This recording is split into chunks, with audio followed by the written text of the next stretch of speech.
Hi welcome to our channel. గత 1 మంత్‌గా కూడా ఇరాన్‌కు, Israel, అమెరికాకు మధ్య భీకరమైన యుద్ధం నడుస్తూనే ఉంది. మరి 1 మంత్ తర్వాత ఇప్పుడు ప్రెజెంట్ ఎటువంటి అప్డేట్స్ ఈ యుద్ధంలో కలిగాయంటే, ఇప్పుడు ప్రెజెంట్ కండిషన్స్ ఏ విధంగా ఉన్నాయి, ఎటువంటి పరిణామాలు ఈ యుద్ధంలో చోటు చేసుకున్నాయి అనేది ఒకసారి కంప్లీట్‌గా దీని గురించి డెప్త్‌గా తెలుసుకోవడానికి ప్రెజెంట్ మనతో పాటు అంతర్జాతీయ విశ్లేషకులు రవీంద్ర బాబు గారు ఉన్నారు. వారిని అడిగి దీనికి సంబంధించి వివరాలు అయితే తెలుసుకునే ప్రయత్నం చేద్దాం. నమస్కారం సార్. నమస్తే అండి. సార్, ఈ యుద్ధం చూసి ఇక అమెరికా ప్రజలకు కూడా విసుగు పుట్టినట్టుగా అనిపిస్తుంది సార్. దాదాపు రోడ్ల మీదకి వచ్చి నిరసనలు తెలియజేస్తున్నారు, నో కింగ్స్ అని చెప్పేసి ప్లకార్డులు పట్టుకుంటున్నారు. 1 కోటి మంది వరకు వచ్చినట్టున్నారు సార్. ఏంటి ఇంత వ్యతిరేకత రావడానికి గల ప్రధాన కారణం ఏంటి? అమెరికా ప్రజలు ఈ యుద్ధం గురించి అసలు ఏమనుకుంటున్నారు? మరి వ్యతిరేకతను ట్రంప్ ఏ విధంగా చూస్తారు సార్? ఆదిత్య గారు, మీరు భారతదేశంలోని కుటుంబాల్లో ప్రతిరోజు యుద్ధం గురించి ఎక్కడన్నా చర్చ జరుగుతుందా? మీకు తెలిసినంత వరకు మన సర్కిల్లోనే జరుగుతుంది సార్. కుటుంబాల్లో అయితే అంటే ప్రజల మధ్య వాళ్లకు యుద్ధం వలన ఏం జరిగింది అనేది ఎప్పుడు తెలుస్తుంది అంటే, వాళ్ళు వినియోగించేటువంటి వస్తువుల రేట్లు విపరీతంగా పెరిగినప్పుడు, వాళ్ళకి ఇష్టమున్నా లేకపోయినా ఆల్ ఆఫ్ సడన్ ఇవన్నీ ఎందుకు పెరిగినాయి అనేటువంటి థింకింగ్ వస్తుంది. అంటే వాళ్ళ పాకెట్స్ వేగంగా ఖాళీ అవడం మొదలవుతుంది, వాళ్ళ బడ్జెట్స్ మొత్తం షాటర్ అవుతాయి. అంటే హీట్, మంటలు అనేది తగలడం స్టార్ట్ అయింది అని అర్థం. అంటే ప్రపంచాన్ని మొత్తానికి కూడా, అంటే మీకు 12 days వార్ జరిగింది ఇంతకు ముందు, ఆ యుద్ధానికి ఈ యుద్ధానికి చాలా పెద్ద డిఫరెన్స్ ఉంది. అదేంటి అంటే హెర్మూజ్ స్ట్రైట్. దానిని బ్లాక్ చేయడం ద్వారా, ఈ పక్కన ఉన్నటువంటి మిడిల్ ఈస్ట్ కంట్రీస్ని అటాక్ చేయడం ద్వారా ఈ యుద్ధాన్ని ప్రపంచవ్యాపితంగా ఎంత ప్రమాదకరమైనటువంటి, నిర్దాక్షిణ్యంగా America without any warning strike చేసింది అనేది ప్రపంచం మొత్తానికి తెలియజేయడం కోసం వాళ్ళు చాలా ఖచ్చితమైన ఇంటెన్సివ్ ప్లాన్ చేశారు.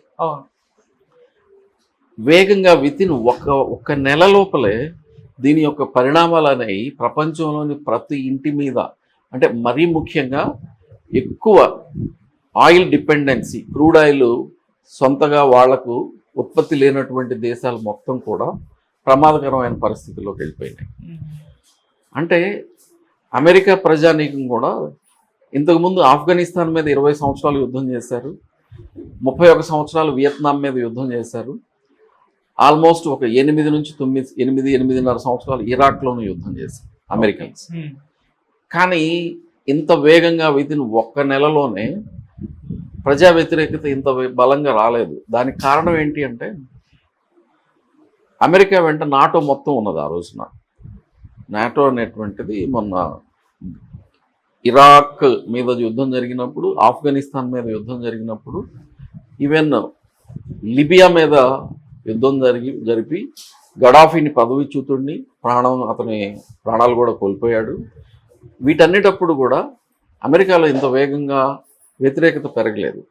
దానికి కారణం ఏంటి అంటే యాక్సెప్టెన్సీ. అంటే మీరు ప్రతిదీ, ఎవరైనా సరే 10 మంది కలిసి ఒకళ్ళను కొడుతూ ఉంటే సింపతి అనేది ఆ బలహీనుడికి, దెబ్బలు తినేవాడికి సింపతి ఉంటుంది. ఇంకొకటి ప్రత్యక్షంగా ఏం కనిపిస్తుంది అంటే, నిన్న అమెరికాలో జరిగినటువంటి ఆ ట్రంప్ వ్యతిరేక ప్రదర్శనలు 3,300 ప్రాంతాల్లో జరిగింది. దాదాపు 90 లక్షల మంది అతనికి వ్యతిరేకంగా రోడ్ల మీదకు వచ్చారు.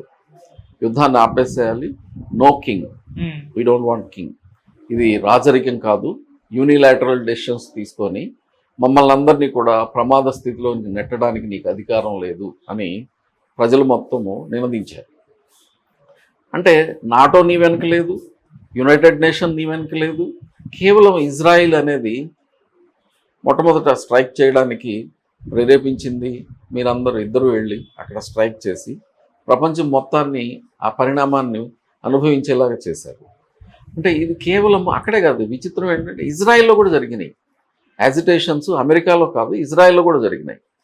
ఇంకో విచిత్రమైన పరిస్థితి ఏంటంటే, అమెరికాలోనే కొంతమంది ఇరాన్ ఫ్లాగ్ కూడా పట్టుకున్నారు. చూస్తే కనుక మీరు, అంటే వాళ్ళు అమెరికాకి దేశభక్తి లేకుండా ఇరాన్ దేశభక్తిని ప్రదర్శిస్తున్నారు అనేది కాదు అర్థం.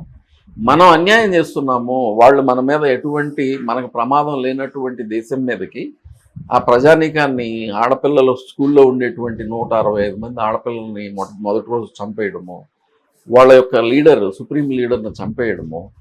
పోనీ దానివలన మీరు అనుకున్నటువంటి టార్గెట్స్ రీచ్ అయ్యారా అంటే లేదు, అత్యంత దుర్మార్గంగా చేశారు అనేది వాళ్ళ యొక్క ప్రజలే బయటకు వచ్చి నినదించేటువంటి పరిస్థితి ఉంది. ప్రపంచవ్యాప్తంగా ఇది పెరుగుతుంది. కేవలం అమెరికాలోనే కాదు, ఇంకా కొన్ని నెలలు అనేది ఈ యుద్ధాన్ని ప్రపంచం భరించే స్థితిలో లేదు. కానీ ఇరాన్ అనేది ఆ యుద్ధాన్ని ఆపడానికి సిద్ధంగా లేదు. వాళ్ళు ఆబ్జెక్టివ్ టార్గెట్స్ లేదా ఆబ్జెక్టివ్ గ్యారంటీస్, అంటే మేము యుద్ధం ఆపాలి అంటే ఇంతకు ముందులాగా ఇంకెప్పుడు యుద్ధం చేయమని రాసిస్తే అది అవ్వదు. దానికి గ్యారంటీ, ఆబ్జెక్టివ్ గ్యారంటీస్ అంటే ఏంటి అంటే కళ్ళకు ప్రత్యక్షంగా కనిపించుతూ ఉండాలి. మీరు గల్ఫ్లో ఉన్నటువంటి మీ బేస్లు మొత్తం కూడా, మిలిటరీ బేస్లు మొత్తం ఖాళీ చేసి వెళ్ళిపోవాలి అంటే ఇది ఆబ్జెక్టివ్ గ్యారంటీ. ఇంక మీరు అక్కడ ఉండబోవడం లేదు. ఇంకో విచిత్రమైన పరిస్థితి ఉంది. ఆల్మోస్ట్ మీకు అక్కడ 25-26 మిలిటరీ బేస్లు ఉన్నటువంటి దాంట్లో 15 నుంచి 16 బేస్లు కంప్లీట్గా అసలు నివాసయోగ్యం కాదు. అక్కడ విమానాలు, ఫైటర్ జెట్స్ ఎగరడానికి అనుకూలంగా లేవు. వాళ్ళ యొక్క డైలీ లైఫ్కు పనికి రాకుండా విధ్వంసం అయిపోయినాయి. ఇప్పుడు వాళ్ళ మొత్తాన్ని హోటల్స్లోను, ఫంక్షన్ హాల్స్లోను ఇలా పెట్టారు. వాళ్ళ లొకేషన్స్ అడుగుతున్నారు ప్రజలకి డైరెక్ట్గా వాట్సాప్లో వాళ్ళ లొకేషన్స్ షేర్ చేయండి, మేము స్ట్రైక్ చేస్తామని. కొన్ని హోటల్స్ మీద స్ట్రైక్ కూడా చేశారు.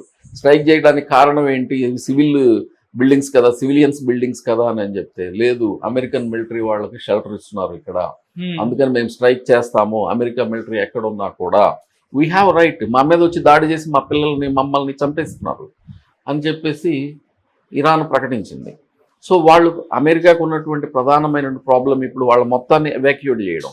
30 నుంచి 35 వేల మంది ఉన్నారు ఆ మొత్తం ఆ బేసుల్లో ఉన్నటువంటి వాళ్ళు. వీళ్ళని వెనక్కి తీసుకెళ్ళడం అనేటువంటిది ఒక ప్రాబ్లం ఉంది. ప్లస్ అంటే ఇప్పుడు ఇరాన్ పెట్టేటువంటి షరతుల్ని అంగీకరించడం అంటే అమెరికా అనేది ఊరేసుకోవడం, ఆత్మహత్యతో సమానం. ఆ పరిస్థితిని అమెరికా అసలు ఎదుర్కొనే పరిస్థితి ఉండదు, యాక్సెప్ట్ చేసే పరిస్థితి ఉండదు. అందుకోసం ఇంతకంటే ఇప్పుడు 1,90,00,000 వచ్చారనుకుంటాం, 10 కోట్ల మంది రోడ్ల మీదకి వచ్చినా కూడా ట్రంప్ వెనక్కి వెళ్ళే పరిస్థితి లేదు. ఎందుకు లేదు అని అంటే కంప్లీట్గా అతని యాక్సెప్టెన్సీ పడిపోతుంది. అమెరికా ఆర్థిక వ్యవస్థ మొత్తం కుప్పగూలిపోతుంది అతను అలా రిట్రీట్ అయితే. అందువల్ల అతను ముందు నుయ్యి వెనక గొయ్యి అనేటువంటి పొజిషన్లోకి వెళ్ళిపోయాడు. ఇప్పుడు దాని మీద బ్లేమ్ గేమ్ కూడా స్టార్ట్ అయింది. అది ఇప్పుడు ఉన్నటువంటి పరిస్థితి.